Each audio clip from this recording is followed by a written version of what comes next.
to Good Morning Arkansas. This is one of those times that's important in the show when you have medical questions and we have experts on to answer them for you.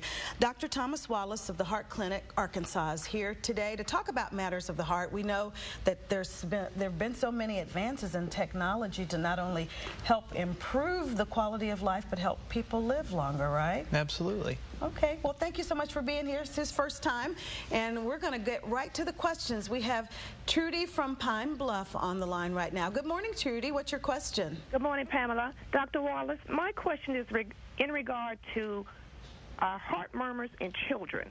I have an 8-year-old, and we have recently been told that he has a heart murmur. Is that something you think he'll grow out of? And should I limit his physical activity? All right, that's a very good question, Trudy. Thank you. What about that, heart murmurs in young children? Well, it is a good question. The majority of heart murmurs in young children are benign. They're normal and they pass with age. Most children grow out of them. That being said, if a child has a heart murmur, they should have an echocardiogram to make sure that it's not a heart murmur that may be more serious and need to be addressed by either a surgeon or a cardiologist. Now, and the second part of her question was about activity. Should she be limiting activity, or what should she do? I would limit activity until an echocardiogram is completed. Once it's completed and the results are known, then with the cardiologist, preferably a pediatric cardiologist, that answer can be made. So now typically when people have heart murmurs, does that really impact their ability to do things? I mean, they have to be really, really careful about that. It depends on what type of heart murmur. There are several different reasons why people have heart murmurs. Heart murmurs are sounds that come from the heart because either a valve is not opening well enough, or it's leaky, or there's a hole in the heart somewhere else. Most heart murmurs are benign. That means they're not life-threatening. Well, that's good to hear. Yeah. All right. Well, thank you very much, and I hope that answered your question, Trudy. Thank you for calling. We're going to take a call now from Leanne, who's from Sheridan. Good morning, Leanne. Hello. How are y'all? Doing great. How about you? Good. All right. Go ahead with your question, please. Okay. My question is about heart palpitations. Is it normal for somebody that has heart palpitations for women to have more right before their menstrual cycle?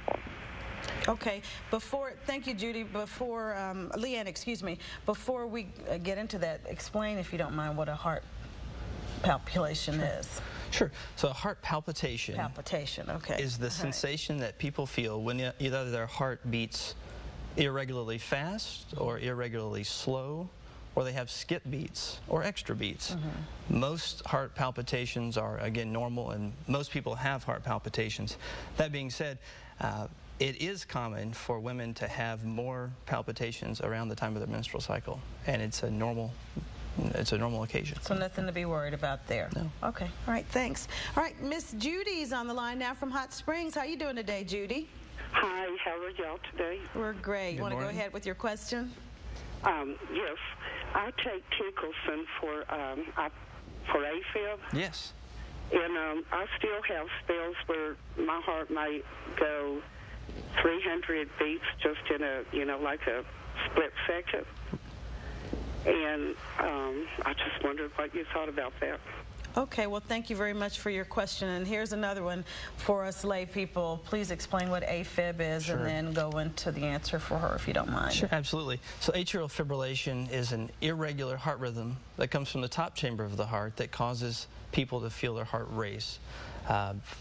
It is not a life-threatening heart rhythm, but it severely affects people's quality of life. They have palpitations, their heart races, they get short of breath, they have fatigue and loss of energy. And one of the medicines that we use is a medicine called Tickelson that our caller is asking about. It's a medicine that's used to suppress atrial fibrillation so that you don't have those symptoms.